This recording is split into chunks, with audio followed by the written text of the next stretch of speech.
Shut your freaking mouth or else I will shoot you one by one. I hate noise. I hate crying. You. Yeah, you. Come on. Ako ang namumuno sa lugar na ito. Kaya ako ang masusunod.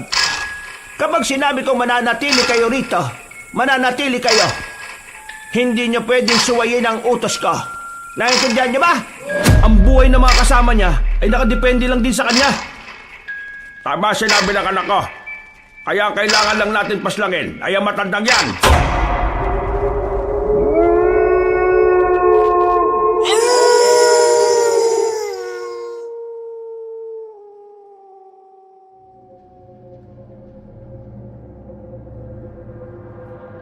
Pinagpalang araw sa inyo, Kabanong. Kilalanin niyo na lamang ako sa pangalang Andres. Ang kwentong ibabahagi ko sa inyo ay kwento na nangyari noong taong 1995 sa probinsya ng Leyte. Hindi ko nababanggitin ang eksaktong lugar para na rin sa pribadong buhay ng mga sangkot sa kwento. Dahil ang kwentong ito ay hango sa totoong buhay. Nangyari ito nung ako ay binata pa lang. Maulang gabi noon, nasa biyahe kami kasama ang tatay ko. Nakasakay kami sa isang bus na provided ng isang recruitment agency. Meron kasi kaming pinagpasahan ng requirements namin. Kaming dalawa ng tatay ko ang isa sa maswerteng napasama sa mga taong mapapasama patungong Malaysia. May maganda raw kasing trabaho na naghihintay doon. Sa aming dalawa ni Papa, pagiging elektrisyan ang papasukan namin. Sa ibang kasama namin, iba-iba rin. Pero bago mangyari yon, kailangan daw muna naming mapagsama-sama sa iisang lugar. Kailangan daw muna kaming makausap. Kaya nagkaroon sila ng seminar na kung saan lahat ng mga ipapadala sa ibang bansa para magtrabaho ay bibigyan ng mga guidelines. Dahil desperado naman na kaming magkaroon ng trabaho, sumama kami. Nasilaw din kasi kami sa kikitain. Malaki-laki. Sobrang layo sa kinikita namin ni Papa dito sa Pilipinas. Ang unang sabi sa amin, dadaling kami sa Isla Portia. Isa itong isla sa Leyte pero hindi kami pamilyar. Sa tagal na namin sa probinsyang yon, yun din ang unang pagkakataon na narinig namin ang islang yon. Basta ang sabi nila sa amin, doon daw ang seminar. Pa, 3 oras na tayong nasa biyahe ah. Ang layo naman pala ng seminar natin. Anong klase ba to? Ngayon lang ako nakaranas ng ganito katagal na biyahe. Huwag ka na muna magreklamo. Ano ka ba naman? Mabuti nga magkakaroon na tayo ng trabaho eh. At saka, libreng seminar to para sa atin. Malaki ang may tutulong nito para maihanda tayo sa trabahong papasukin natin sa ibang bansa. Naiinip na kasi ako eh. Sakit na ng puwet ko kakaupo. Parang mabubutas ko na nga itong inuupuan natin eh. Tiisin mo na lang. Kung talagang malayong lugar na pagdadausan ng seminar, wala naman tayo magagawa. Alam mo naman na wala nang matinong lugar sa syudad. Kaya ayaw siguro nila doon. Anong walang matino? Ang dami kayong magagandang venue na pwedeng pagdausan ng seminar doon. Mabuti pa. Matulog ka na lang. Gigisingin na lang kita kapag malapit na tayo. Hindi na ako makakatulog nito. Hintayin ko na lang na makarating na tayo. Hindi ka ba masaya? Magkakaroon na tayo ng bagong trabaho. Mas magkakaroon na tayo ng mas malaking kita. Matutubos na natin ang lupa sa tiyahin mong sakim. Masaya naman. Pero hindi ko maintindihan kung bakit hindi ako sobrang saya. Alam ko na kung bakit. Kasi hindi ka sanay magtrabaho sa ibang bansa. Kayo ba? Hindi ka rin naman sanay ah. Pero marami kasi akong kakilala na galing na ng ibang bansa. Sa dami ng kwentong naririnig ko sa kanila, parang alam ko na rin ang pakiramdam ng magtrabaho sa ibang bansa. Pero ikaw, Andres, huwag ka masyadong ma-stress. Ang pagkakaiba lang naman sa ibang bansa, iba ang lengguwahe. Pero ganun pa rin naman. Nakakapagod. Maswerte ka pa nga kasi makakasama mo ko doon. Yung iba nga rito, walang kasamang tatay eh. Walang kasamang kakilala. Basta, bahala na. Ang iniisip ko na lang, maubos ang lupa. Kayo kasi, sinanlaan niyo pa sa kapatid niyong siraulo eh. Pwede naman sa iba isanla. Ang laki magtubo ni tita. Akala niya yata, tumatay tayo ng pere.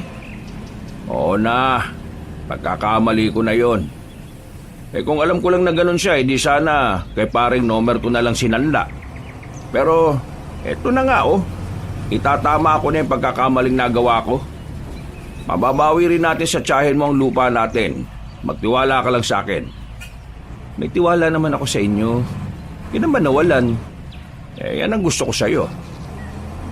Idol na idol mo ko eh, no? Uy! Boss, baka ayos naman ang pagmamaneo. Yo, wag mo ngangasan boses mo.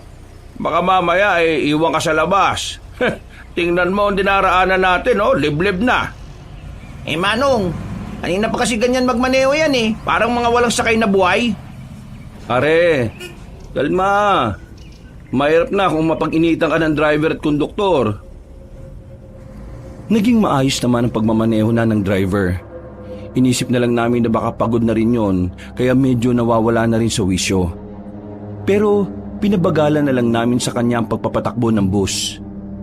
Sumunod naman siya at hindi na nagsalita pa. Hindi nagtagal, nakarating na rin kami sa sinasabing lugar. Bandang 12:00 na yon. Pero nagtataka kami sa kinalalagyan namin. Pagsilip kasi namin sa labas, warehouse lang ang nakikita naming maliwanag. Walang kahit na anong gusali ang naroon. Mas kinabahan pa nga kami nang biglang may pumasok na mga armadong lalaki at tinutukan kami ng baril. Mga boss, ano nangyayari? Bakit nyo kami tinututukan ng baril? Hindi sumagot ang mga lalaking yon. Sapilitan lang kaming inilabas ng bus. Nag-iiyakan na ang mga kasama naming babae. Wala rin namang magawa kaming mga lalaki dahil isang maling kilos lang namin, siguradong bubulagta kami. Kinaladkad nila kami papasok ng warehouse. Nilagyan kami ng mga tali sa kamay. Magkakahilera kaming nakaupo. Kahit na anong pagmamakaawa namin, parang wala silang naririnig. Visit na. Scam yata yung nasa liyan natin ah. Hindi yata sila mga recruiter eh. Napaisip ako sa sinabing yun ng lalaking nasa gilid ko. Saka ko lang napagtanto na naloko kami ng mga taong nagsabi na bibigyan kami ng trabaho. Kinabahan ako ng malala. Malakas ang kutob ko na parte sila ng isang sindikato sa probinsya ng Leyte. Shut your freaking mouth or else I will shoot you one by one. I hate noise. I hate crying. You. Yeah, you. Come on. Sir, wag sir. Wag po. Wala po akong... If you don't stop making noise, I will put the bullet in your head like what I did to him. You understand? Poor Filipinos!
nandito kayo sa lugar namin. Nakita namin kayo na namimilipit sa sakit kaya dinala namin kayo rito. Pero huwag kayong mag-alala. Napainom na namin kayo ng gamot. Hindi na sasakit ang tiyan ninyo. Daniel po palang pangalan ko. Ito naman po si Kuya Monching. Maraming salamat Pero kumusta ang tatay ko? Bakit hindi pa rin siya nagigising? Magigising na rin siya maya-maya. Dahil sa edad kaya mas kailangan niya ng mas mahabang pahinga. Anong lugar ba ito? Kailangan na namin makabalik sa amin Anong ginagawa niyo sa lugar na yun? Mukhang di naman kayo taga rito Ha? Wala. Hindi kami kasama sa kung sino man ang tinatakasan nyo. Kaya pwede mo sabihin. Itatanong din sa iyo ng iba yan. Kaya mas magandang alam na rin namin dahil kami ang tumulong sa inyo. Na-scam kami. Human trafficking. Anong ibig mong sabihin? May isang ahensya na isinama kami para sa isang seminar. Pero yung pinuntahan pala naming seminar peke. Sindikato pala sila. Dinala kami sa warehouse. Tapos, ibebenta kami sa ibang bansa para gawing trabahador sa pagawaan ng mga droga. Buti na lang nakatakas kami. May iba pa kami mga kasama na naiwan. Hindi namin alam kung nakaligtas ba sila o hindi. Mga sindikato? Ngayon ko lang narinig na may ganyan dito sa probinsya namin Pero dito, ligtas kayo. Kapag nagising ang tatay ko, pwede nyo na ba kaming ihatid sa sakayan? Gusto na namin makauwi di ko alam. Kailangan nyo muna kasing umarap sa namumuno sa lugar namin. Kapag may mga bago kasi, dapat nakikita niya. Hindi po kayo agad makakalis dito. Kasi tinuturing po kayong parte ng lahi namin Kumbaga, para pong bagong pamilya. Ha? Naku, hindi pwede. May mga buhay kami na sarili. May kailangan kaming tubusin na lupa. Hindi kayo kagad makakalis dito. Lahat ng mga dayo na nakakapasok sa lugar namin sinusuri ng maigi. Sinisiguro na hindi kayo mga espiya. Ha? Bakit ganun? Noong kasi, may mga nakakapasok dito sa amin ng mga espiya. Mga tagalabas na walang ibang gustong gawin kundi sakupin ang lupain na ito. Pero kailangan talaga namin makabalik sa amin. Hindi pwede magtagal kami rito. Makinig na lang po kayo kay Kuya Monching. Alam niya po mga patakaran dito sa amin. Para po hindi kayo mapasama. Kailangan niyo pong sumunod. Pero makinig ka na lang anak. Pa, kumusta pakiramdam mo? Ayos na ako. Hindi na masakit ang tiyan ko. Teka, kayo ba ang nagdala sa amin dito? Opo, kami nga Maraming salamat sa inyo Mas mainam na rin sigurong narito kami. Kasi nakakatakot sa gubat Baka maabutan pa kami ng mga humahabol sa amin. Pero paano yung bahay natin? Paano yung buhay natin doon? Kung babalik tayo kagad sa atin, wala rin namang mangyayari. Wala pa rin tayong pera. Mahirap pa rin ang buhay natin. Kaya samantalahin na lang muna natin ang pagkakataon na ligtas tayo rito. At dito, wala tayong ibang iisipin. Sinasabi niyo bang magtatagal tayo rito? Kapag nasiguro na nating ligtas ng makaalis, di alis na tayo rito. Ano man? Andres, wala tayong magagawa. Kailangan natin ng tulong nila. Tingnan mo, wala pa nga tayong kain. Pinagpapawisan na tayo sa gutom Hindi mo ba nararamdaman? Kuya Monching, mukhang gutom na po talaga sila. Kamakalamnisik muna nila Sige, dito lang kayo. Kukuha lang ako na makakain ninyo. Iho, maraming salamat Tumaon na lang ang lalaki at iniwan kami. Kasama namin ang batang kanina pa nakatingin sa amin at nakangiti. Daniel ang pangalan mo, di ba? Opo, Daniel po ang pangalan ko. Sabihin mo nga sa amin, anong klaseng lugar tong napuntahan namin? Mga rebelde ba kayo? Andres, hindi tama na tinatanong mo ng ganyan ng bata. Kailangan natin malaman kung anong lugar itong kinalalagyan natin. Hindi ka na ba nadala sa nangyari sa atin? Nagtiwala tayo sa mga taong akala natin magbibigay ng trabaho sa atin. Huwag po kayong magtalo. Wala naman po kayong dapat ikabahala eh. Nasa mabuting kalagayan po kayo. Hindi po kami mga rebelde. Naniniguro lang kami. Ang hirap na magtiwala sa mga taong hindi namin kilala. Natigil lang ang usapan namin nang dumating na yung lalaki. May dala-dala siyang sinabawang baboy. Walang kanin, pero meron siyang dala na pininong mais. Yun daw ang ginagawa nilang kanin doon. Oh, kumain na kayo. Siguradong makakaramdam na kayo ng matinding gutom. Ay, maraming salamat ha. O paano po? Maiwan na muna namin kayo. Kumain lang kayo ha. Daniel, tara na. Samahan mo muna ako sa labas. Paglabas ng dalawa ay agad kaming kumain. Pagtikim namin, wala kaming nalasahan. Walang timpla. Literal na nilaga lang talaga. Walang kahit na anong alat. Pero kahit na ganon, ay napilitan na lang kaming kainin yon. Gutom na kasi talaga kami, Kabanong. Nang lalambot na ang mga tuhod namin. Wala naman last tong kinakain natin. Parang hindi rin ako nabusog eh. Huwag ka na maginarte. Ang mahalaga naman maalam na ng tiyan natin. Magpasalamat na lang tayo. Sana naman yung kakainin natin mamayang gabi masarap na. Napasandal na lang ako sa dingding.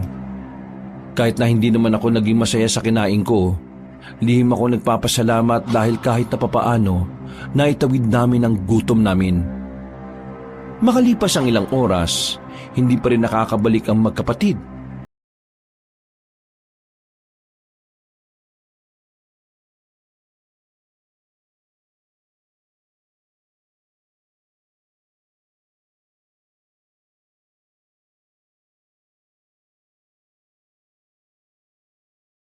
Nilang bahay. Ba, ayos ah.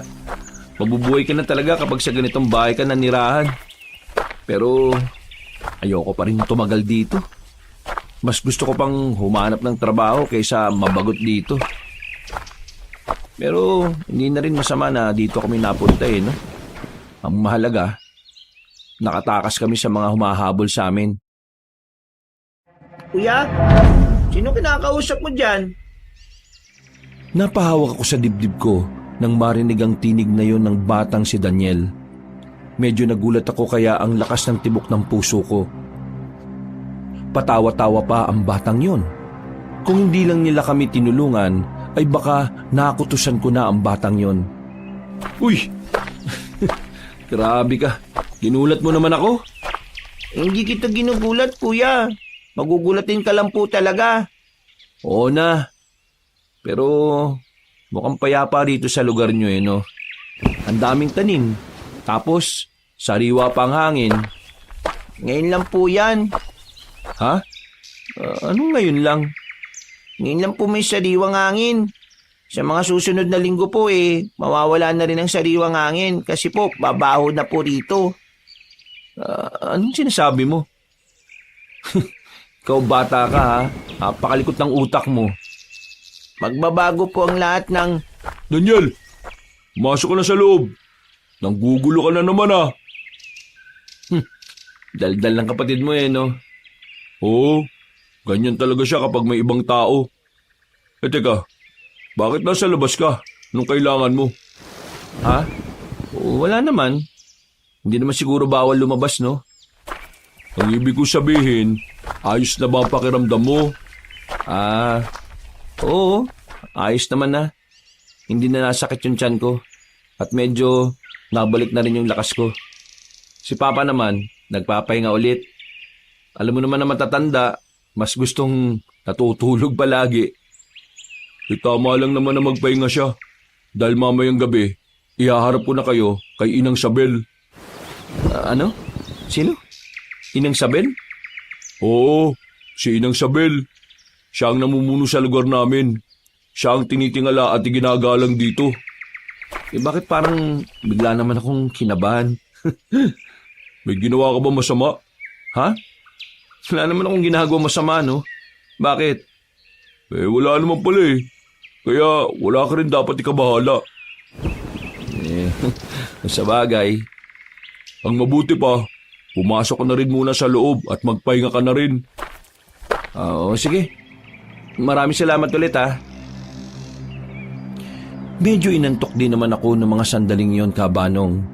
Kaya pumasok na lang din ako sa loob para matulog. Bandang 6:00 ng gabi na kami nagising ni Papa nang makaramdam kami ng kakaibang lamig. Pagbangon namin ay madilim na ang bahay na kinalalagyan namin. Tanging ang liwanag lang mula sa labas ang pumapasok sa loob. Oh, nasaan na yung magkapatid? Hindi ko nga rin alam pa eh. Teka, tingnan ko lang sa labas. Papikit-pikit pa ang mga mata ko ng mga sandaling yon. Lumabas ako ng bakuran. Naglakad-lakad ako kahit na hindi ko alam kung saan ako patungo. Meron akong nadaanan na bahay. Malalakas ang usapan nila pero bigla silang natahimik at napatingin sa akin.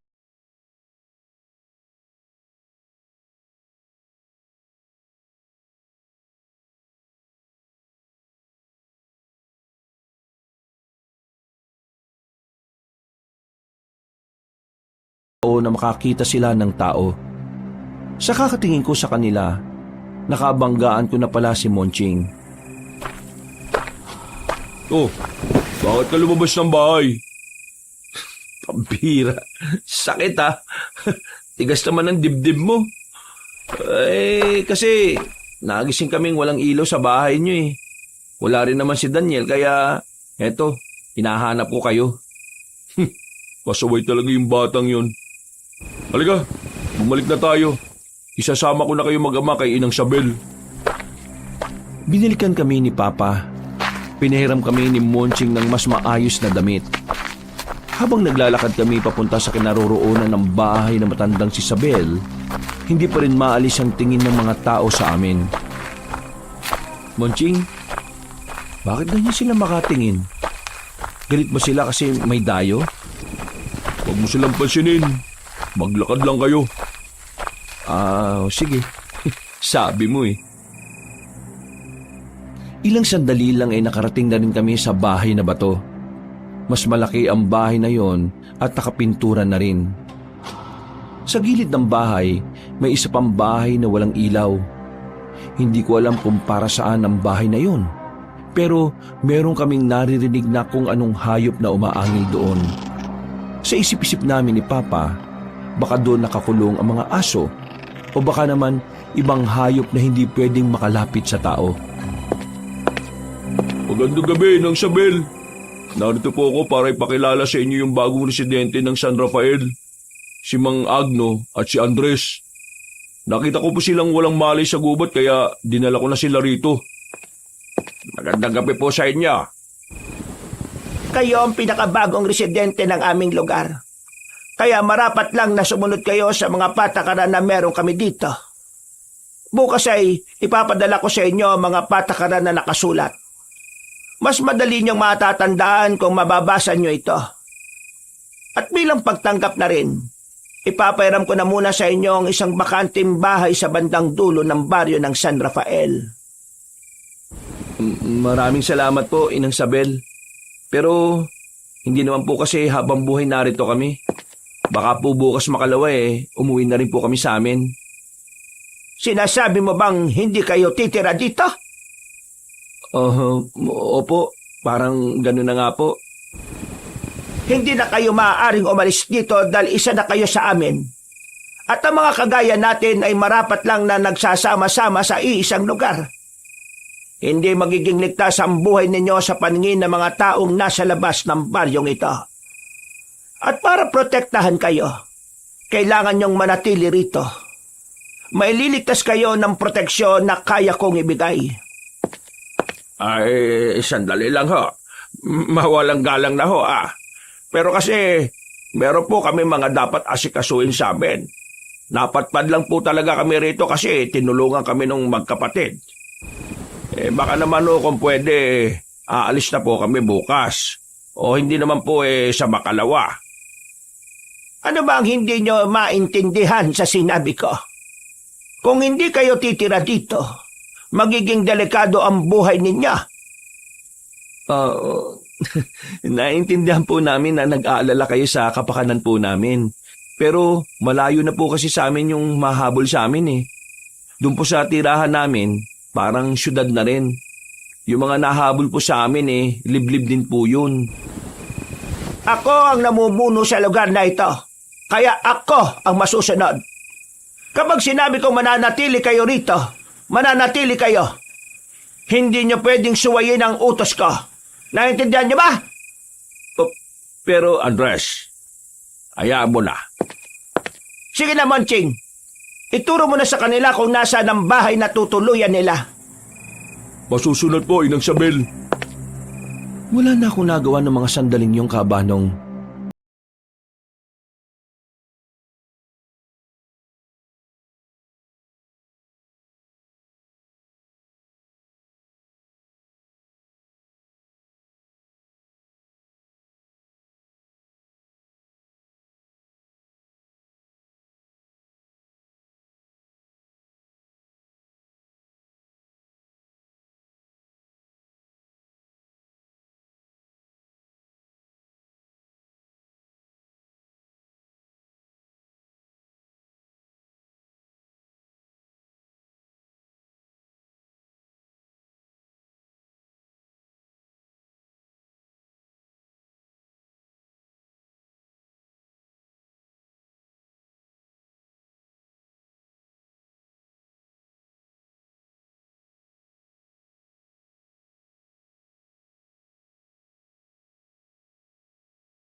Pero ang isang problema ay hindi matatapos kung tatapusin mo lang ang buhay mo ng ganyan.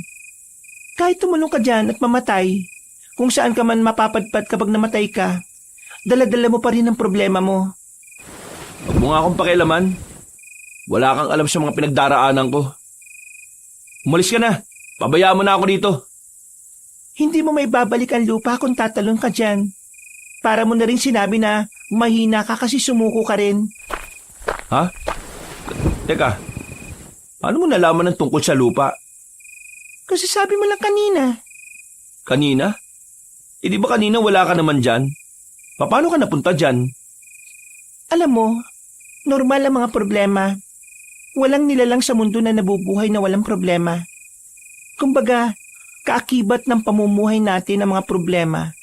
At kung wala ka dito, nabubuhay ka ng walang saysay. Pero ang mga problema ay ginawa para maging pagsubok sa buhay ng lahat. Ang sinamang sumuko sa problema ay nabuhay na lang din ng walang saysay. Kahit na marami kang sinayang na oras at pagod nung lumalaban ka pa, lahat ng yun ay malulusaw kung isusuko mo ang lahat ng pinaghirapan. Marahil, wala ako sa kalagayan mo, kaya hindi ko alam ang pakiramdam. Pero alam ko ang pakiramdam na mawala ng pag-asa. Kaya alam ko rin na ang solusyon sa problema mo ay hindi ang pagtalon sa tulay na ito. O sige nga, alam mo ba kung anong solusyon ng problema ko? Daldal mo no? Kala mo, ang dami mong alam. O sige nga, ano? Ikaw at ikaw lang ang makakaalam kung anong solusyon at dapat mong gawin. Hindi mo malalaman yon kung ngayon pa lang ay susuko ka na. Bumuntong hininga na lamang ako ng matalim. Buo na sana ang kalooban ko na tapusin na ang lahat. Pero napalitan niyo ng inis dahil sa babaeng bida-bida. Ano bang pangalan mo? Kalya, yun ang pangalan ko. Kalya? Anong klaseng pangalan yan? Eh ikaw, anong pangalan mo? Andres. Andres? Kapangalan mo ang alaga kong aso na namatay nung nakaraang taon. Wow aso pa talaga. Totoo naman ang sinasabi ko eh. Kapangalan mo ang aso ko. Ang pagkakaiba nyo nga lang, mas maayos ang itsura niya kesa sa'yo. Dami mong sinasabi. Pwede ba umalis ka na? Huwag kang tumalon. Wala kang mapapala dyan. Sige na, hindi na ako tatalon. Papansin ka eh. Kanina nasa mood pa akong tumalon eh. Mahal mo ang papa mo, di ba? Ha? Isipin mo na lang kung anong mararamdaman niya kung sakaling tinuloy mo ang binabalak mo kanina. Hindi na ako nakapagsalita sa sinabi niya kabanong naglakad na rin siya paalis. Habang ako, sandaling natulala. Tila tinamaan ako sa huling kataganan narinig ko. Aminadong medyo nasaktan din ako sa kaisipan na magdurusa si Papa kapag nawala na ako. Maraan akong lumayo sa tulay. Nakaramdam ako ng konsensya. Napapailing at napaupo na lang sa gilid. Ay, napakamakasarili ko talaga. Nakakainis. Nagmamadali akong makalis doon. Babalikan ko si Papa para makausap siya. Sa puntong yon ay nahimasmasan ako. Pero habang naglalakad ako sa masukal na eskinita, meron akong nasipa na bagay. Madilim sa parting yon dahil kakaunting liwanag lang ang meron doon. Kaya akala ko nung una, buko o nyug lang ang nasipa ko. Pero nang damputin ko yon, napagtanto ko na bungo pala yun ng tao. Mabilis kong binitiwan ng bungo. Napatras ako at napatingin-tingin sa paligid. Napapaisip ako kung papaanong nagkaroon ng bungo ng tao sa daan na yon. Samantalang mukhang hindi naman dating sementeryong lugar na kinalalagyan ko. Binilisan ko na lang ang lakad ko pauwi kabanong at naabutan ko si Papa na naglalatag na ng banig. Huminga ko ng malalim at lumapit sa kanya. Pansamantala kong nakalimutan ang bungo na nakita ko. Pa, Tungkol po sa nasabi ko kanina, nadala lang ako ng emosyon ko. Pasensya na po kung nasaktan ko kayo sa mga sinabi ko. Lumapit siya sa akin at tinapik ako sa balikat. Ngumiti siya na para bang walang nangyari. Naintindihan naman kita, anak. Alam ko naman kung saan nanggagaling ang pinaguhugutan mo. Ayos lang, nak. Huwag ka na mag-alala. Niyakap ko na lang si Papa bilang paghingi ng paumanhin. Mabilis naman kaming nagkaayos. Kahit naman medyo mataas din ang pride naming mag-ama, nagiging maayos din naman kami. Hindi naman yun tumatagal ng ilang araw. Ako rin naman eh. May kasalanan din naman talaga ako. Aminado ko na sa akin naman nagsimula ang lahat ng problemang ito. Pero anak, wala eh. Wala na talaga ako magagawa. Lalo na ngayon, pumalpak na naman ako. Pa, huwag niyo na pong intindihin yun. Naisip ko lang na mas mahal ka pa rin na magkasama tayo. Sigurado ka na bang ayos lang sa'yong narito tayo? Wala naman ako magagawa eh. Ayaw ko maiwan ka rito mag-isa. Hindi ko kayang isipin yung magiging buhay niyo nang wala ako. Ang sabihin mo, wala ka lang mahanap na bagong tatay na masarap magluto. Oo na, nagbubuhat na naman kayo ng bangko niyo eh. Pero may iba ko. Sa totoo lang anak, medyo nawiwirduhan din ako sa mga taga rito. Parang minsan lang kasi sila makakita ng gwapo eh, no? Ewan ko sa inyo pa. Nagtawanan na lang kaming dalawa ng tatay ko, kabanong. Nakatulog kami ng mahimbing noong gabing yon. Walang kahit na anong naging istorbo.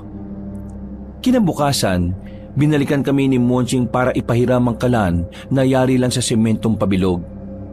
Binigyan din nila kami ng bigas. Kabanong, hindi ko po inakala na ang pananatili namin doon ay tatagal ng ilang araw. At habang naroon kami, unti-unti kong napapansin ang mga kakaibang bagay sa mga taong naroon. Hindi yata napapadalaw rin yung magkapatid ah. Alam mo ba kung bakit? Bakit to? Natanong nga kita eh. Kasi hindi ko rin alam eh. Hindi ko rin po alam eh. Kapag napapadaan naman ako sa bahay nila, palagi namang sarado. Narinig ko nung nakaraan parang pumunta raw sila ng bayan. Baka hindi pa nakakabalik. Etong bata, ano ang pangalan nun? Ay, si Daniel. Alam mo bang nahihiwagaan ako sa kanya? Bakit pa? Anong meron? Nitong nakaraan, may nakausap kasi ako lalaki. May tinanong lang naman ako tapos nakita ko si Daniel. Malayo pa siya. Paglapit niya, siya yung sumagot sa tanong ko ron dun sa lalaki. Nagtataka lang ako paano niya nalaman yung tinatanong ko ang layo pa naman niya? Ay, ano yun? Malakas ang pandinig niya? Hindi kaya may nasabi ka na noon sa kanya, tapos naalala lang niya bigla. Ano? Nasabi? Hindi naman ako nagtatanong ng mga tanong na alam kong hindi naman masasagot ng bata eh. Ano ba kasing tinanong niyo? Ang tanong ko kasi, papaano makakarating sa ilog kung saan maraming isda na pwedeng mahuli? Sabihin na natin na alam nga ni Daniel kung nasaan yung ilog. Pero papaano niya malalaman na yun ang tinatanong ko? Ang layo nga niya. Oo nga no. Pero alam niyo pa, may napapansin din akong kakaiba rito sa lugar na to eh. Marami. Sige, kagaya ng ano? Kagaya na lang ng pagkain nila. Sa lahat ng bahay siguro dito, lahat ng pagkain nila walang timpla. Parang nilalaga lang nila talaga.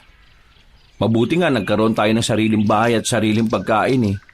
Para kahit papaano nakakapagtimpla tayo. Saka wala silang asin dito. Humingi ako nung nakaraan. Nakarating na ako sa dulong bahay pero wala naman ako napala. At saka ito pa, walang tumatagal. Napapansin ko na parang lahat sila rito maputla. Parang hindi naarawan yung balat nila kahit tirik minsan yung araw. Baka parte lang siguro ng kultura nila ang lahat ng mga bagay na napapansin natin. Hindi lang talaga tayo sanay kaya akala natin kakaiba. Baka nga siguro. O sige na, tapusin na natin yung niluluto mo. Nagugutom na rin ako Ay, bukas nga pala. Maaga akong aalis Maghahanap-hanap lang ako ng mga gulay at pwede nating karnehin.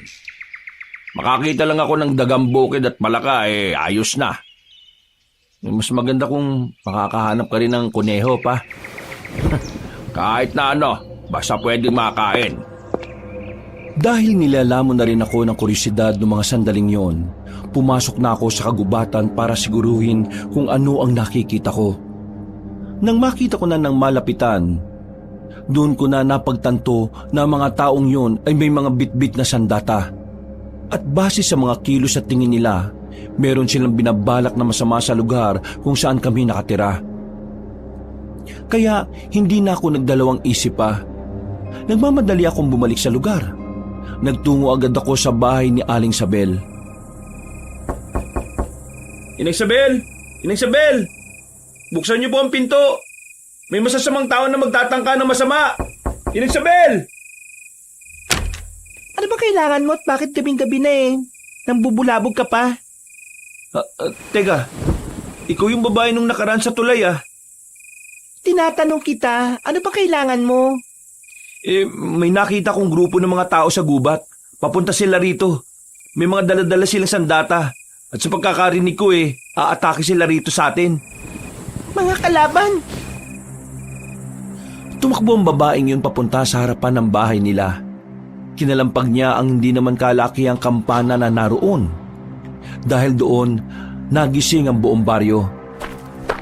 Bumalik ka na sa bahay nyo. Kahit anong mangyari, huwag kayong lalabas. Mamamatay ka kapag hindi ka nakinig. Ha? Ano ba kasing nangyayari? Huwag ka na magtanong, umuwi ka na. Nagmamadali akong tumakbo pabalik sa amin, Kabanong. Pagdating ko roon agad kong ginising si tatay. Inis na inis pa siya dahil inabala ko ang pagtulog niya. Ay, nakakainis ka naman.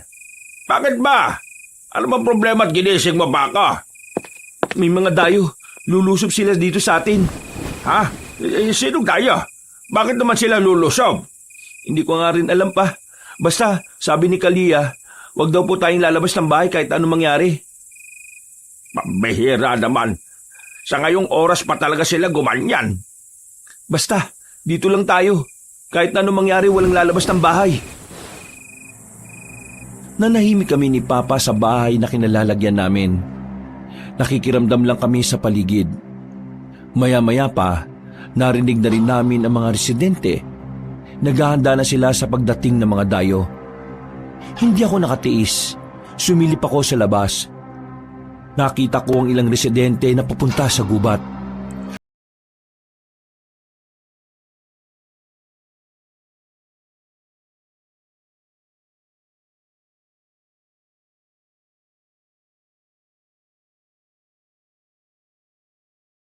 Naalala ko rin si Tomas. Nakaramdam ako ng lungkot sa ideyang baka hindi siya nakaligtas. Ay, kanina ba kita tinatawag? Tulala ka na naman dyan. Po? Bakit po ba? Yung magkapatid ba, nakauwi na kaya? Baka mamaya madamay sila dyan sa sinasabi mong gulo. Wala po akong balita pa. Hindi naman ako napadaan dun Dumiretso lang ako kasi sa bahay mismo nila Inang Sabel. Diyos ko, huwag naman sana mapahamak ang mga taga rito. Maya-maya pa, narinig na lang namin ang mga sigawan na nagmumula sa bungad ng gubat. Nagkasalubong na roon ang grupo ng mga dayo at ng mga taga sa amin. Hindi ko na natiis. Iniwan ko na muna si Papa. Lumabas ako ng bahay para makiusyoso sa mga yon. Pagdating ko roon, nakita kong mano-mano silang nagtatagaan. Pero wala pa akong 5 minutong naroon, bigla namang may humila sa akin. Dinala ako sa madilim na parte. Bakit ka nasa labas? Ha? Monching? Hindi ka dapat gumagala ng ganitong oras. Kasama ito sa patakaran na sinang-ayunan mo. Pero nag-aalala ako sa mga kalugar natin eh. Tingnan mo naman kasi yung nangyayari oh. Sino ba kasi yung mga yan? Bakit nila ginugulo tong lugar natin? Mga aswang ang mga yan. Sa sinabing yun ni Monching ay bigla ko napatigil. Natameme ako. Hindi agad rumihistro sa utak ko ang sinabi niya. Ilang segundo pa bago ko naisip yun. Hindi ko maintindihan. Kasi habang pinapanood naman namin ang nangyayari, hindi ko naman nakikitang naging aswang ang mga dayo. Ha? Paano naging aswang sila? Eh tingnan mo, normal naman sila. Hindi mo sila kilala. Matagal na namin sila kinakalaban. Sa ngayon, hindi mo nakikitang aswang sila. Pero ang totoo, aswang talaga ang mga yan. Kaya bumalik ka na sa bahay niyo bago ka pa nila makita. Bilis! Kahit na gusto ko pang manood, hinilan na niya ako paalis doon. Persahan niya akong ipinasok sa bahay namin. Sinalubong naman ako ng tatay ko ng malakas na batok. Sira ulo ka talaga. Ikaw yung nagsabi na walang lalabas pero ikaw tong lumabas. Sira ba ulo mo, ha? Ray, makabatok naman kayo. Kala nyo naman hindi nyo ako anak. Kung hindi kita anak, baka nilumpo pa kita sa katigasan ng ulo mo. Nakita ko siyang malapit sa nagkakagulo kaya dinala ko na siya kagad dito. Ay sige, maraming salamat, Monching. Buti na lang nakita mo siya. Kung hindi, baka wala pang balak yung bumalik rito eh. Hanggat hindi pa natatapos ang gulo sa bungad ng kagubatan, wala na munang aalis ha. Mapapahama kayo kapag nalaman ng mga dayo na mayroong bago sa lugar na ito. Maraming salamat. Sige, mag-iingat kami. Tumango na lang si Monching sa amin at agad na ring umalis. Pinukula naman agad ako ni Papa ng masamang tingin.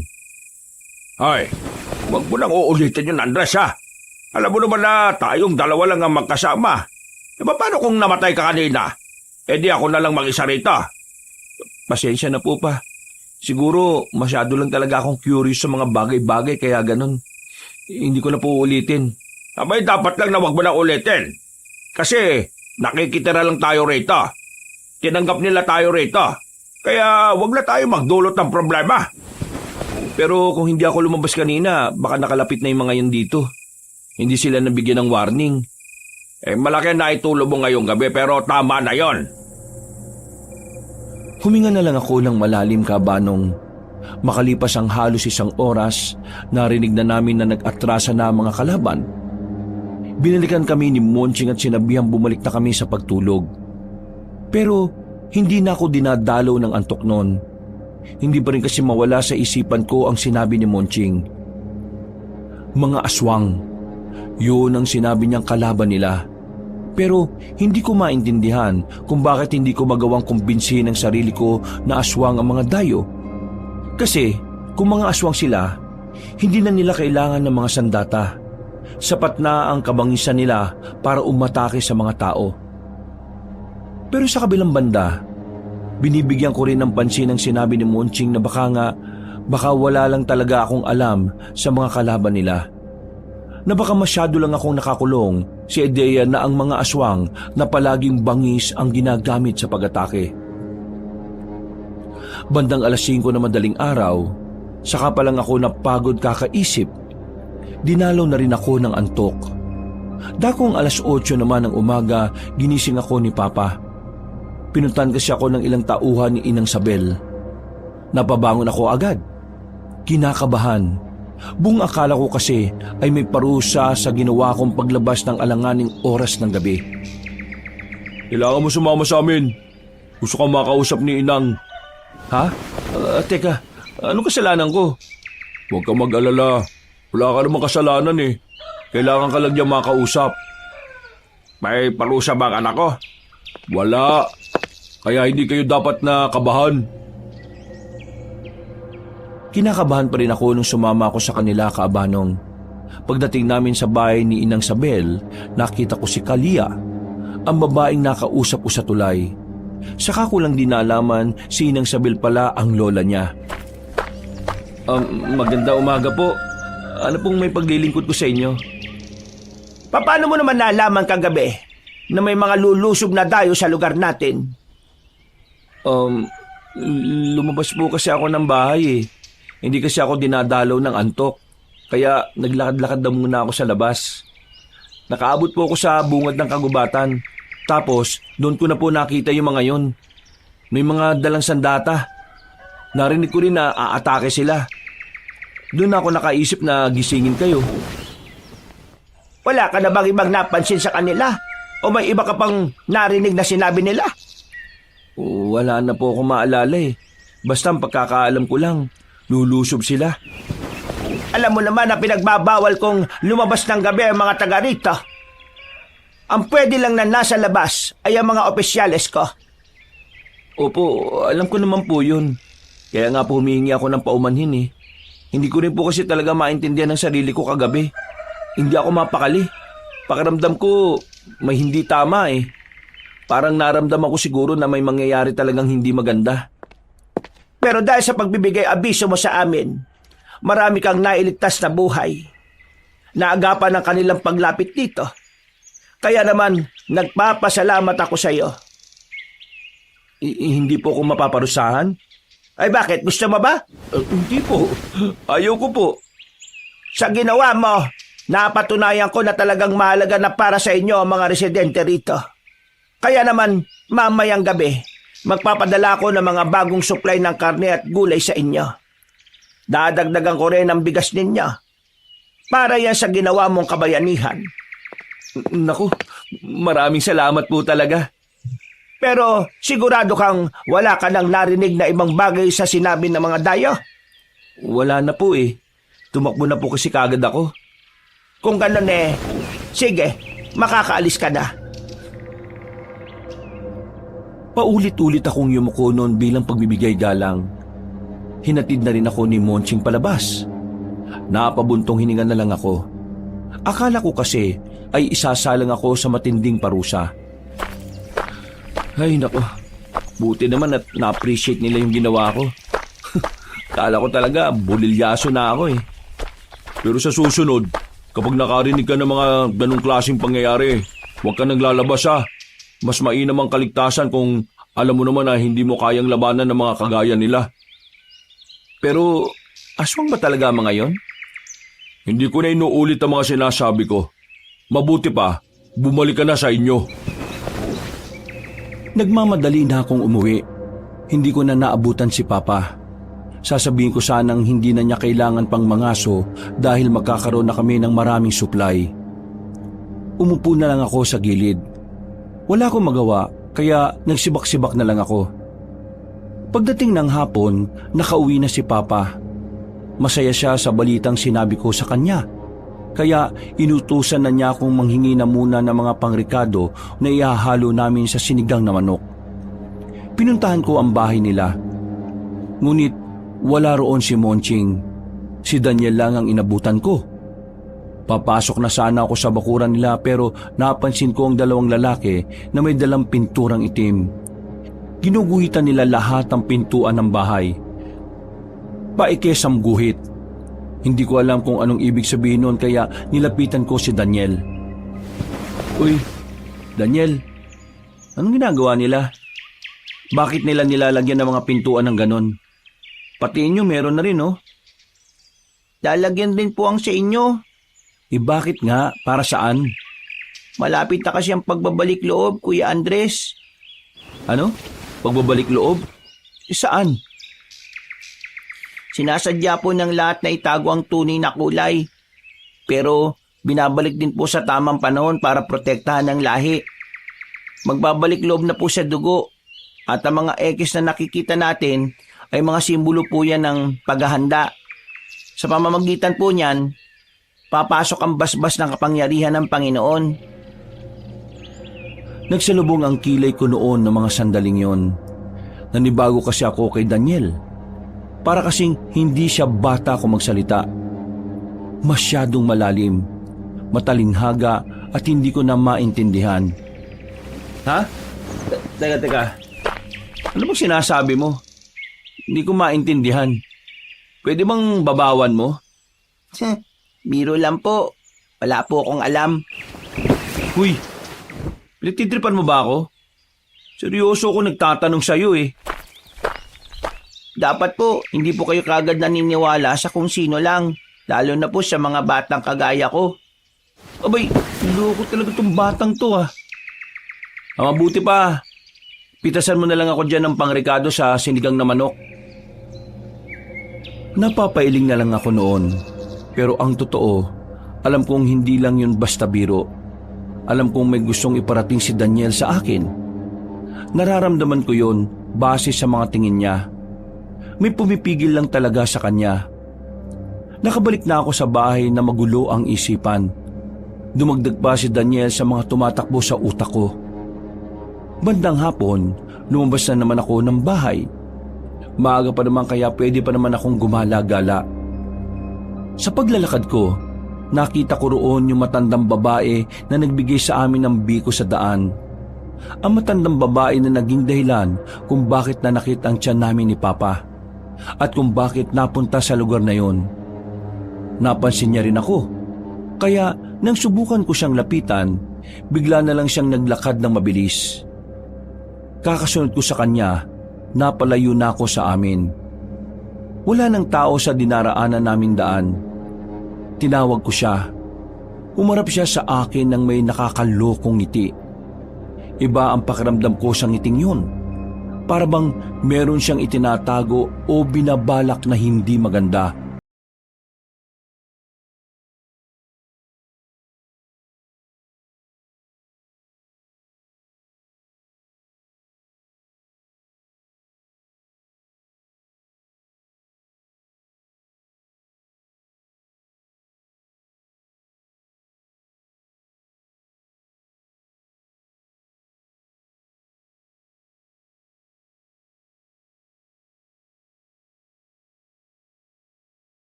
Dali kong nilisan ang lugar na yon at agad na umuwi sa amin. Sakto na makauwi ako, nagising si Papa. Ay, tarantado ka. Saan ka na naman ang galing? Pa, may kailangan ka malaman. Meron ako natuklasan. Sira ulo ka talaga no? Pinagbigyan ka na nga sa unang ginawa mo na naman. Makinig muna kayo sa akin, Pa. Meron ako natuklasan. Tingin ko hindi ka talaga maniniwala sa sasabihin ko. Bakit? Ano ba yan? Meron akong narating na bakuran at maraming drum sa paligid.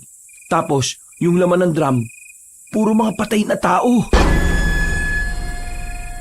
Abay, nasisiraan ka ba ng ulo? Paano naman magkakaroon ng ganon dito? Abay, hindi ko rin alam. At ito pang malupit. Nakita ko si Monching dun. Kausap niya yung lalaking tingin ko, siya yung pumatay sa mga taong nasa drum. Tapos, ang sabi pa ni Monching, ihanda raw mga yun sa pagbabalik loob. Hindi ko maintindihan eh. Ano ba talaga yung pagbabalik loob na sinasabi niya? Andres, wala akong panahon para makipaglokohan sa'yo. Papa naman. Wala ka namang tiwala sa akin? Tingin mo talaga gagawa ko ng kwento? Totoo nakita ko. Sa loob ng drum, may mga bangkay ng tao. Kung totoo nga yan, dapat malaman ito ni Inang Sabel. Hindi. Hindi niyo to dapat malaman. At bakit hindi? Siya ang namumuno sa lugar na ito Kung may ginagawa ng kababalagang niyang si Moncheng, dapat lang na malaman ni Inang Sabel para maparusan. Paano kung alam din yun ni Inang Sabel? Pero wala siyang ginagawa. Ha? Anong ibig mo sabihin? Imposibleng hindi alam ni Inang Sabel yun. Ang lapit lang nun dito Kaya nga wala muna tayong pagsasabihan. Kapag nalaman nilang nalaman natin yon, baka pag-initan nila tayo. Ay, Diyos ko. Ano ba talaga sila?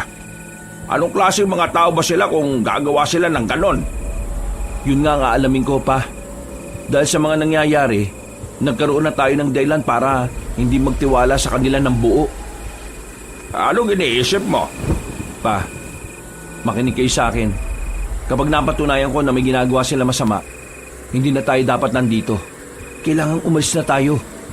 Sabihin niyo sa akin, sang-ayon ba kayo sa iniisip ko?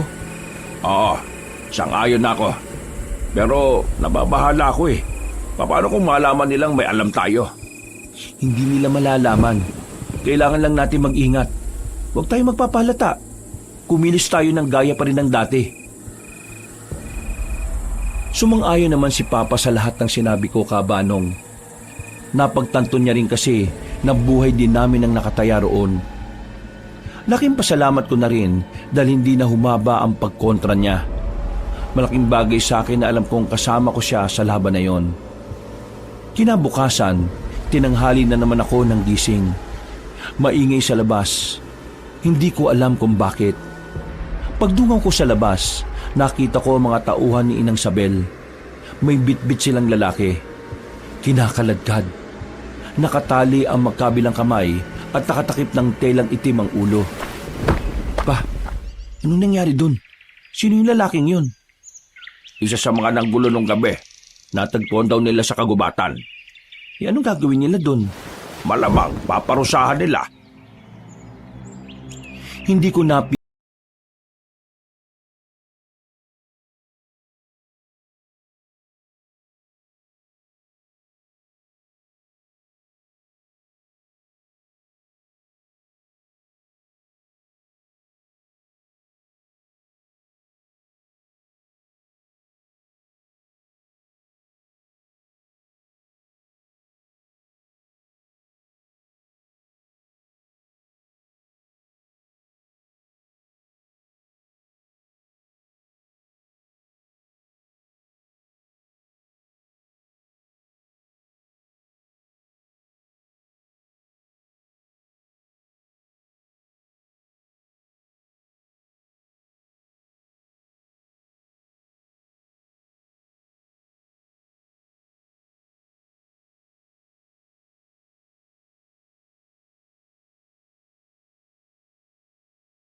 Kasama nila si Inang Sabel at si Kalia.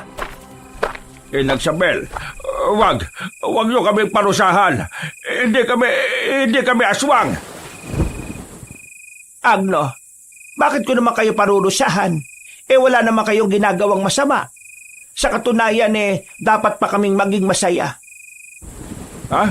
Anong ibig mo sabihin? Hindi ka galit? Hindi. Walang dahilan para magalit. Masaya ako na unti-unti na rin kayong magiging kagaya namin. Anong ibig niyo sabihin? Monching, ano ba nangyayari sa amin? Ang mga nararamdaman at nararanasan niyo ay mga sintomas ng pagiging aswang. Ha? Anong sinabi mo? Aswang kayong mag-ama. Kabilang kayo sa amin. Sinasabi mo bang ang lahat ng narito ay mga aswang? Tama ang iniisip mo, Agno. Ang mga narito ay aswang. At ang dahilan kaya nanatili kayong ligtas sa lugar na ito ay dahil aswang din kayo. Paano nangyari yun? Wala naman kaming dugong aswang Kabilang kayo sa amin.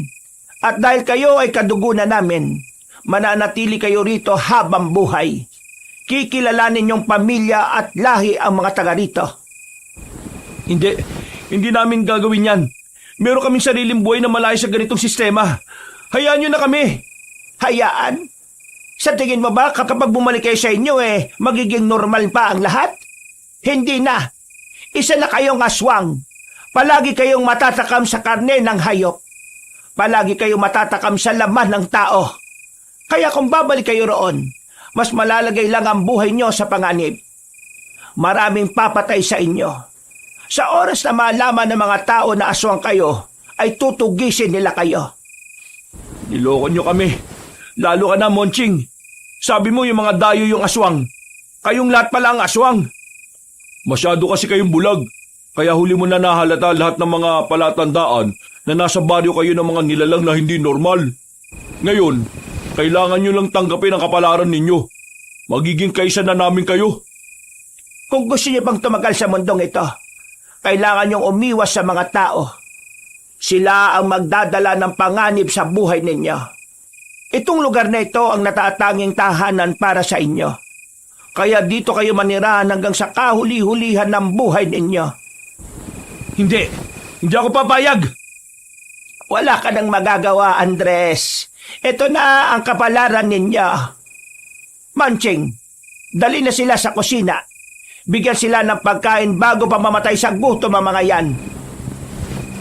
Ano bang tinitingin-tingin nyo? Dalhin nyo na yung mga yan sa kusina.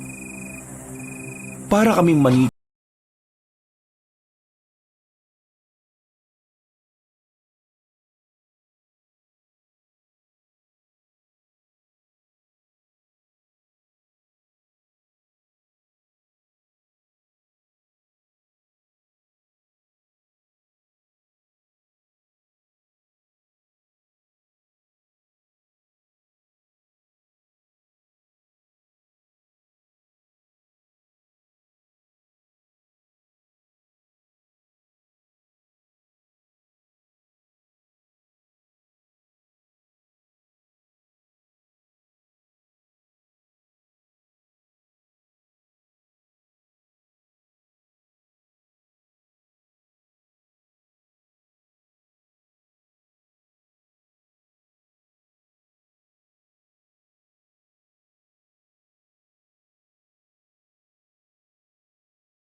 Bakit parang ang lakas-lakas ko?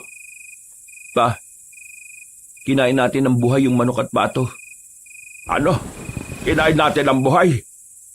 Tayo ang pumatay dyan? Pa, wala na tayong magagawa. Aswang na tayo. Nararamdaman ko ang kakaibang dugo na dumadaloy sa ugat ko. Hindi na tayo tao pa. Hindi na tayo normal. Pa, anong gagawin natin? Kumalma ka. Hindi pa katapusan ng mundo, Andres. Makinig ka sa akin. Pero makinig ka sa akin. Gagamitin natin tong pagiging aswang natin para makalis dito. Gagamitin natin ang pagiging aswang natin? Paano? Nararamdaman mo ba? Ibang lakas na meron tayo. May kakayahan tayo makalis sa lugar na ito. Siguradong mabilis ang kilos natin nito. Kailan tayo tatakas?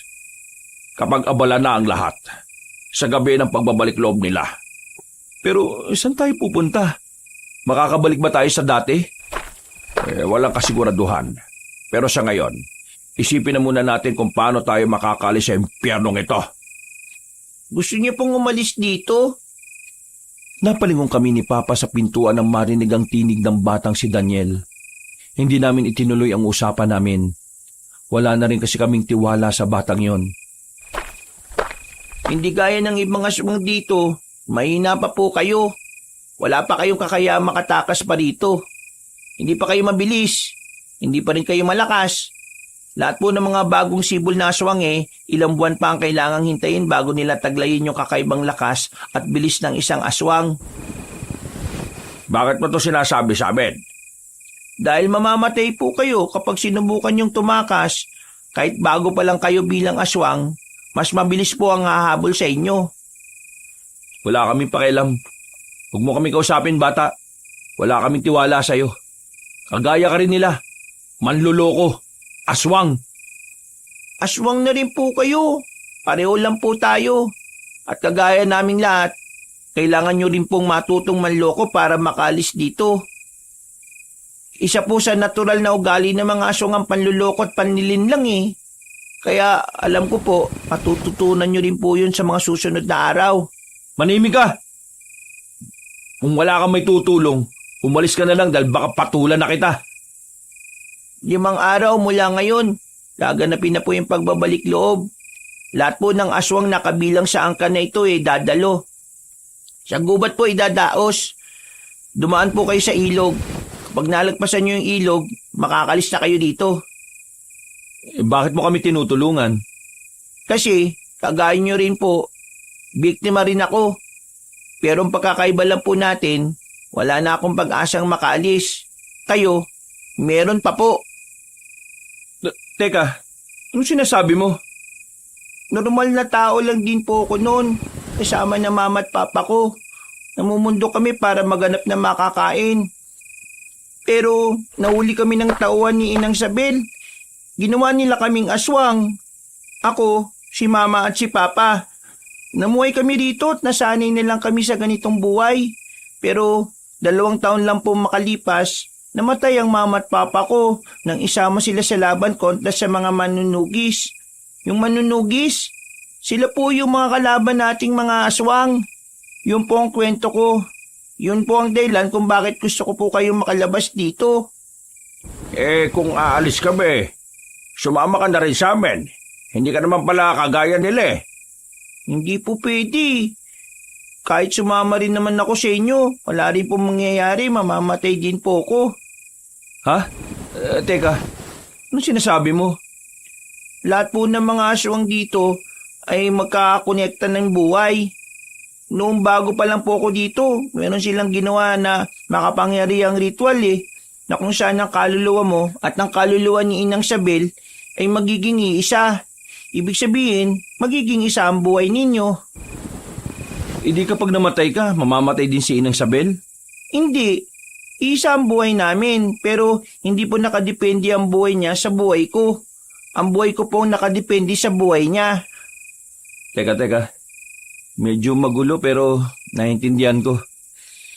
Ibig sabihin, kapag pinatay si Inang Sabel, lahat ng aswang dito ay mamamatay. Ayun, ganun na nga po. Kaya nga mas mainam po na umalis na kayo bago pa nila gawin sa inyo yung ritual. Sa oras na magawa na nila yun, hawak na ninang sa bilang buhay ninyo. Kaya habang wala pa, umalis na po kayo. Habang pagmamayari nyo pa yung buhay nyo. Huwag na po kayo magsayang ng oras. Kanina, sinasabi mo na mapapahama kami kapag tumakas kami. Tapos ngayon, sinasabi mo na tumakas na kami. Ano ba talaga? Gusto kong tumakas kayo kapag kaya nyo na. Pero hanggat hindi nyo pa po kaya, dito na po muna kayo. Meron po kong alam na paraan para magkaroon na po kayo ng sapat na lakas at bilis para madali kayo makaalis. Ha? Ano bang paraan? Sabihin mo. Kahit na ano gagawin namin. Kailangan nyo pong tumikim ng dugo't laman ng tao. Ha? Hindi mangyayari yan. Ang mga aswang ay mas madaling maging ganap na aswang kapag may dugo na ng tao na dumadaloy sa ugat nila. Kung gusto nyo makalis, kailangan nyong gawin yun. Anak, wala na tayong ibang paraan eh. Yun na lang. O sige, kung yun lang ang paraan, may alam ako. Sariwang dugo ang kailangan at sariwang laman. Sinasabi mo bang kailangan namin pumaslang ng tao? Hindi. May alam akong pinag-iimbakan ng mga sariwang dugo. Kahit yun lang ang inumin po ninyo, mas effective po yun. Ikaw ang kukuha. Baka naman mapahamak ka. Magkakaroon lang po ng kahulugan ng buhay ko dito kung magagamit ko po ito sa kabutihan eh. Kaya masaya po akong mamatay kung para po ito sa kaikabubuti ng iba. Ay, Diyos ko. Pambihirang bata to. Ang bata mo pa para isipin ang mga ganyang bagay ah. Bukas po ng gabi, makita po tayo sa bahay po ninyo. Ibibigay ko na po sa inyo yung sariwang dugo.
ang mga manunugi sa kagubatan. Hindi ko alam kung papaano nila nalaman na aswang kami, pero bigla nila kaming pinalibutan. Ang aswang! Ang lakas naman ang loob niyong sumugod ng kayong dalawa lang. Sandali lang, hindi kami masasamang aswang. Biktima lang din po kami. Hindi mo ako malilinlang. Lahat ng aswang ay masasama. Kaya katapusan niyo na ngayon. Sandali lang, Mang Timor. Oh, bakit Tomas? Parang kilala ko yung mga yan eh. Tomas? Ikaw ba yan? Tinutukan kami ni Tomas ng ilaw. Nang makilala niya kami, ay agad siyang lumapit sa amin. Pero dumistansya din siya kaagad nang mapagtanto na aswang na kami. Kilala mo ang dalawang yan, Tomas? Opo, Mang Timor. Kasama ko silang tumakas sa mga sindikato. Nagkaiwalay kami. Hindi po sila masasamang tao. Pero mga aswang na sila eh. Ano ba nangyari, pre? Hindi rin namin alam eh. Basta, nanakit na lang yung tiyan namin matapos namin kainin yung binigay sa amin ng matandang babae. Pagkagising namin, nasa baryo na kami ng mga aswang. At wala na kami magawa kundi sumunod sa kanila. Mang Timor, kilala ko talaga ang mga yan. Biktima lang din sila. Baka naman may pwede tayong gawin para maibalik sila sa dati. Nagmamakaawa ko sa inyo. Tulungan niyo kami. Hindi namin gusto ng ganitong buhay. Ibalik niyo sana kami sa pagiging normal. Pakiusap. Nakatikim na ba kayo ng dugo o karne ng tao? Hindi pa. Ang nakain lang namin hilaw na karne at buhay na pato at manok. Pero hindi pa kami nakakatikim ng kahit na anong dugo o laman ng mula sa tao. Huminga ng malalim ang matandang lalaki. Ibinaba na niya ang hawak niyang itak at nakahinga naman kami ng maluwag ni Papa. Itatali na muna namin ang mga kamay ninyo para makasiguro kaming wala kayo makakagat sa oras na bigla kayo matakam. Dadali namin kayo sa kampo. Susubukan ko kayong ibalik sa normal.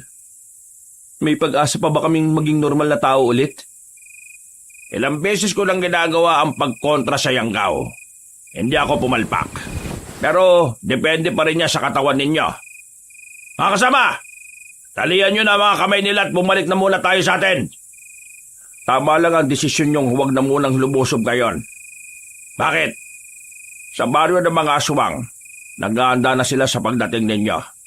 Nakakalat sila sa gubat na ilang metrong distansya sa baryo. At meron silang nilagay na mga patibong sa loob ng lugar nila. Kaya hindi nyo sila basta-basta mapapasok kahit na mas marami kayo. Tumango na lang ang matandang lalaki sa amin. Hindi na kami nagtagal doon at tinalian na rin nila kami. Naglakad kami ng halos 2 oras.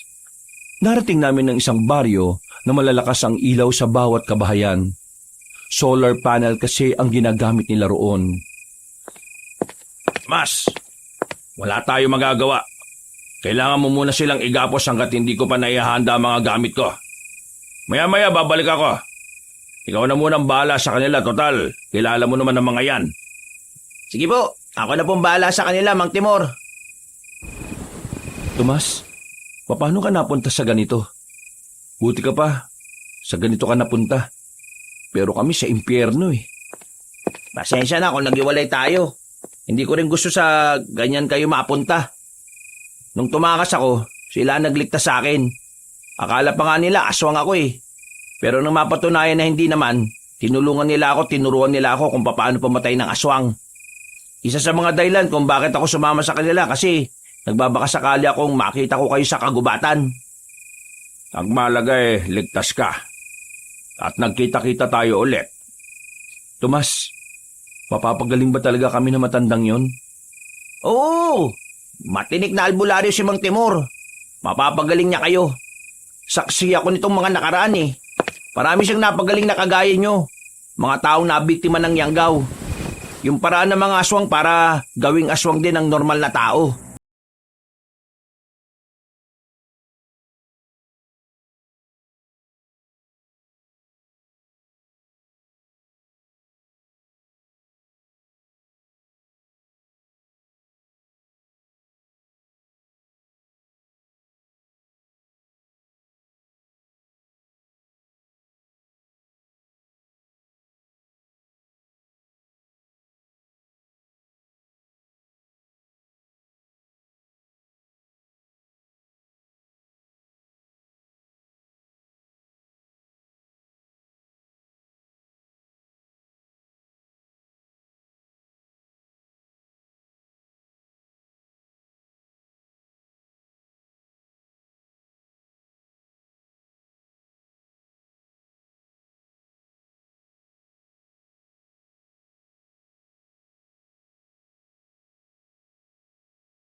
Monching ang itak at nasa aktong itatarak na yon kay Tomas.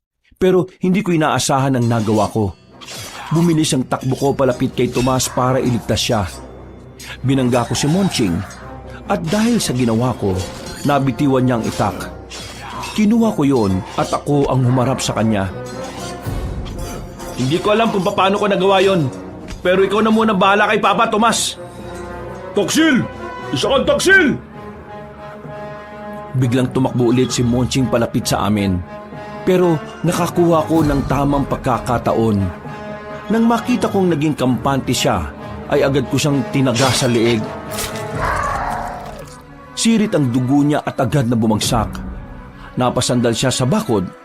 Nakatingin siya sa akin habang pinipigilan ang pagsirit ng dugo niya. Sorry, Monching. Pero ikaw kasi sorry talaga. Umalis na kami roon. Umiwas kami sa mga nagkakagulo at dumaan kami sa madilim na mga iskinita. Noong mga sandaling yon, nararamdaman na namin na nagiging tagilid na ang puwersa ng mga manunugis. Kinakabahan ako noon, Kabanong. Naisip ko kasi bigla na kapag namatay si Mang Timor, malabo na talaga kami makabalik sa dati. Kaya naman, kahit na alam kong delikado, mas pinili kong hanapin si Mang Timor para tulungan mapatay si Inang Sabel. Natagpuan namin si Mang Timor na kinakalaban na ang mga matatandang aswang. Hinahanap ko si Kalia, ang babaeng nakausap ko noon sa tulay. Nakita ko na lang siya na nakabulagta na sa gilid. Napatay na pala siya ni Mang Timor. Magsama-sama kayo sa impyerno! Isama niyo na ang dalawang taksil na yan! Ikaw umauna sa impyerno. Masama ka nila lang. Pati batang si Daniel pinahirapan mo. Umalis na kayo rito. Unahin yung ibang aswang. Ako na ang bahala sa matandang ito. Mang Timor, kailangan natin siyang pagtulungan. Kapag napatay natin siya, mamamatay na rin ang mga kasama niya. Ang buhay ng mga kasama niya ay nakadepende lang din sa kanya. Tama sinabi ng anak ko. Kaya ang kailangan lang natin paslangin ay ang matandang yan. Sumang-ayon sa amin si Mang Timor, kaya hindi na kami nagsayang ng oras at sabay-sabay naming inatake si Inang Sabel. Sa puntong yon, tila nakaramdam na rin siya ng takot. Hindi niya kasi inakala na alam namin ni Papa ang kahinaan niya. Laking pasalamat lang talaga namin kay Daniel. Kung hindi dahil sa kanya, hindi kami magkakaroon ng lakas ng loob na labanan ng mga aswang. Tumakbo ng tumakbo si Inang Sabel hanggang sa makarating na kami sa kagubatan. Pero hindi na rin siya nakatakas sa amin nang tama na siya ng palaso ni Mang Timor. Pagbagsak niya sa lapag, agad na pinagtatataga ni Mang Timor ang matandang aswang. Siguro ni Mang Timor na mamamatay na ito sa mismong kinalalagyan nito.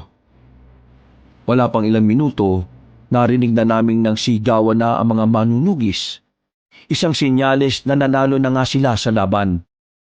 Pagbalik namin, inabutan naming nakabulagta na ang mga aswang. Nagyakapan na lang kami ni Papa sa sobrang tuwa. Maraming salamat sa tulong na ginawa ninyo. Kami ang dapat na magpasalamat sa inyo. Kahit na alam niyong aswang kami, tinanggap niyo pa rin kami rito. Huwag kayong mag-alala. Ngayong wala na mga aswang, maaari ko nang masimulan ng pagtanggal ng yanggaw sa katawan ninyo. Kinaumagahan lang din, inasikaso na rin kami ni Mang Timor. Hindi namin alam ni Papa kung anong mga proseso ang gagawin niya. Pero ang mahalaga na lang sa amin, kailangan namin makabalik sa normal. Para makabalik na rin kami sa dati naming buhay. Halos isang buong maghapon kaming inasikaso ni Mang Timor. Bandang 9:00 na ng gabi nang matapos siya. Wala kaming malay. Ang sabi lang sa amin ni Tomas nang magising kami, hindi raw nahirapan sa amin si Mang Timor. Hindi pa naman daw kasi kumalat ang yanggaw sa buong katawan namin. At nakatulong din ang di namin pagkain ng karne ng tao at pag-inom ng dugo ng tao. Naging matagumpay ang pag-aalis ng yanggaw sa amin. Yun nga lang, kinailangan namin magpahinga ng halos 1 linggo. Ubus na ubus kasi ang lakas namin.